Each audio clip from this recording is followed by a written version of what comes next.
Righto, Taliodo champs, and today is AirTags launch day. Are you going to order these things? Let me know down there in the comments. And today we're going to play a bit of hide and seek with these AirTags and see how they work. Also, the M1 iMac and the M1 iPad Pro go on sale today, so let me know if you're going to order one of those, because I think I'm going to order the Pro just for that display. So anyway, let's have a look at these AirTags. Let's unbox them, and I gotta say, today it is a glorious day here in Melbourne town. Oh my god, it is so good. It's like 24, 25 degrees, maybe 75 Fahrenheit or whatever. It's just absolutely gorgeous. If you ever want to visit Melbourne, autumn is the time. So I ended up getting these AirTags. I got the 4-pack here, and it just comes in a clean white box as you would expect from Apple. Let's just unbox these. Let's have a look inside. Yep, open that, and we get some literature there. It's just standard paper. No stickers, no decals. What's going on, Apple? Come on. And then we open up this sleeve here, open it up, and there you can see the 4 tags there. Well packaged. Apple do this the best. And these cost about $145 or $150 for 4 of them, so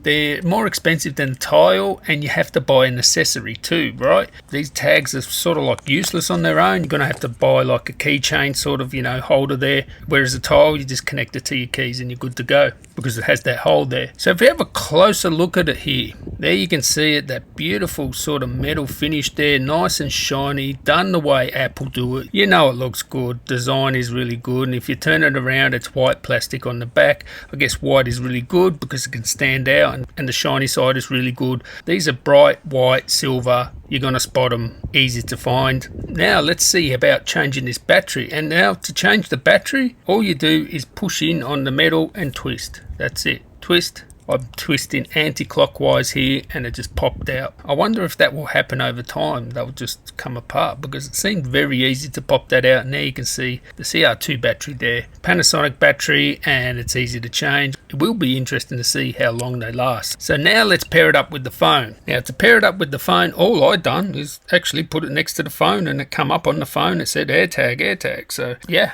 that's pretty easy. And then you click on it, and then you select what you want to call this AirTag. And none of these sort of apply because we're going to play hide and seek. I drove out to Vic Uni. I got someone to hide it for me later, you'll see. So we're just going to name this AirTag a custom name. Call it hide and seek there, and then it will register to your account. So your Apple account, I won't show you that screen, but yeah, you register it to that, and then it's ready to go. And then the location data will come up, and then it'll have options, precision finding, play to sound, and directions in maps. So you can click on any of those and it will go to Find My, and you have to go to devices in Find My, and you can play the sound, which I'll show you here.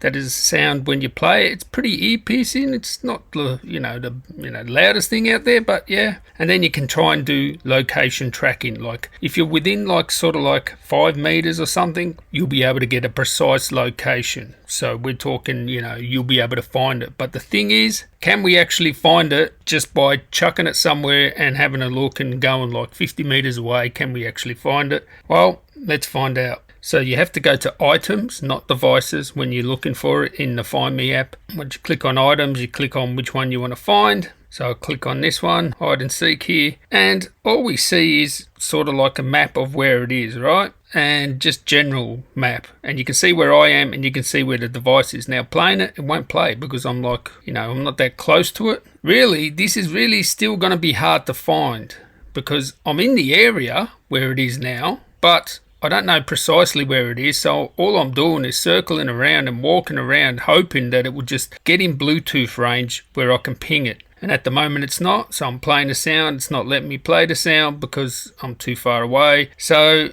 yeah, it gets you there, but then the precise location, you just got to be, walking around it, getting, doing like a loop in and out until you actually hit it, which I eventually get there. It took me, it wasn't that quick. It took me, oh, there we go. You can see there, within about 5 meters, just a bit more than 5 meters, that's when you're going to be able to ping it there. And then once you got this on, it's easy to find. So once you got this 5 meter zone, you just follow it and go in there and woof. So easy to find there. So yeah, there's AirTags. They do what they say in the tin. I guess for an Apple product, they're not that expensive. I recommend them. Yeah, they're good. Whatever. The only thing is, you got to buy that accessory, right? And they're very expensive once you buy the accessory. Actually, the accessories cost more than the actual unit itself, the actual AirTag. So wow, that's just crazy. Anyway, catch you in the next one. Sally ho.